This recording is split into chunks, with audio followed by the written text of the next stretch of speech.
7 দিন বলেছে বলে কি 7 দিনের মধ্যেই চলে যেতে হবে? এটা কেমন কথা? তো 7 দিন মানেই তো 7 দিন। 7 দিন মানে তো আর 14 দিন না। নাকি 7 দিনের ভেতরে গোপনে 14 দিন লুকিয়ে থাকে, যে বিষয়ে আমি জানি না।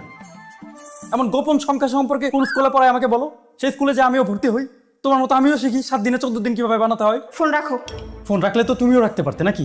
তুমি তো ফোনটা রাখছো না, তার মানে তুমিও আমার কথা শুনতে চাচ্ছ। এটা তোমার ভুল ধারণা।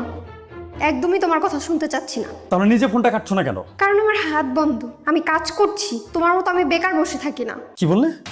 আমি বেকার বসে থাকি? সারাদিন অফিসে কাজ করি, বাসায় এসে তারপর ডিম ভাততে হয়, আবার বলছো আমি সারাদিন বেকার বসে থাকি। অফিসে গিয়ে তো সারাদিন বসেই থাকো, সেসব খবর আমি জানি।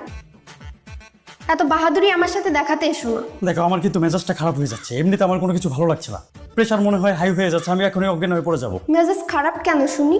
মেজাজ খারাপ হবে না তো কি খারাপ হবে? একটা মানুষ না খেয়ে থাকতে থাকতে শুটকি মাছ হয়ে গেছে। 2 দিন পরে সে বমি হয়ে যেতে পারে, যে কোনো সময় হতে পারে, আশঙ্কা আছে। তুমি বুঝতে পারছো না?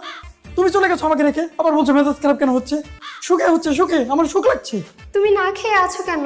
তোমাকে কে না খেয়ে থাকতে বলেছে? না খেয়ে থাকতে আমাকে কেউ বলেনি, আর বললেও আমি শুনতাম না। ব্যাপারটা হচ্ছে বাসায় কোনো খাবার নেই, তাই না খেয়ে আছি। পকেটে টাকা আছে, বাইরে খাবার আছে, বাইরে গিয়ে খেয়ে নাও। তুমি জানো না যে আমি বাইরের খাবার খেতে পারি না? তুমি 7 দিনের জন্য গেছো, 14 দিন হতে চললো, তোমার আসার কোনো খবর নেই। তোমার কি একটুও খারাপ লাগে না? হ্যাঁ, তুমি কি করছো ওখানে? 2-1 দিনের মধ্যেই চলে আসবো। তুমি মাথাটা ঠান্ডা করো। এখন আবার এসব কথা বলছো? এই, তুমি আসবে কবে বলো তো? না আসলে সেটাও সরাসরি বলো। এসব ইঁদুর বেড়াল খেলা আর খেলতে ভালো লাগছে না। এই যে তুমি এত রাগ দেখাচ্ছ, তুমি কি জানো এইখানে তোমার শ্বশুর শাশুড়িকে কত ভালো ভালো রান্না করে খাওয়াচ্ছি? অত ভালো ভালো রান্না তোমার বাবার বাড়ির মানুষকে খাওয়ালে আমার কি লাভ? আমি তো না খেয়ে সত্যি হচ্ছি। তোমার শ্বশুর শাশুড়িকে আমি ভালো ভালো রান্না করে খাওয়াচ্ছি, তোমার কিছুই যায় আসে না। তুমি কিন্তু দিন দিন খুব স্বার্থপর হয়ে যাচ্ছ। হ্যাঁ, আমি স্বার্থপর হব না, আমি আর উদার হব। আমার এই বিপদের দিনে আমি আমার কথা না চিন্তা করি, আমি মানুষের কথা চিন্তা করবো। এখন তুমি বললে তো আর আমি উড়ে চলে আসতে পারবো না। কি জন্য ফোন করেছো সেটা বলো। অনেকক্ষণ যাবত একটা ডিম ভাজার চেষ্টা করছি, কিন্তু ডিমের খোসা ডিমের ভিতরে পড়ে গেছে, বের করতে পারছি না। আচ্ছা, বের করার কোনো সিস্টেম তোমার জানা আছে?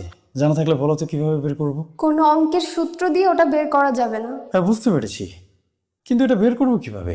নিজেরই হাত দিয়ে বের করতে হবে। আমার ভাজা কাটা নাড়ানাড়ি তো অতটা ভালো না, আবার হাত দিয়ে তুলতে গেলে হাতে ছেঁকা লাগবে। কি করবো বলো তো? ঠিক আছে, ওটা ফেলে দাও আর একটা ডিম ভাজো। এই, আমি না অত ভাজাভাজির মধ্যে নেই। তুমি এক কাজ করো, সোজা বাসায় চলে আসো। তুমি এত চিন্তা করছো কেন? আমি আছি তো। আমি তোমাকে ভেজে খাওয়াবো, ঘোড়ার ডিম। না, আমি অত কিছু জানি না, তুমি তাড়াতাড়ি বাসায় চলে এসো।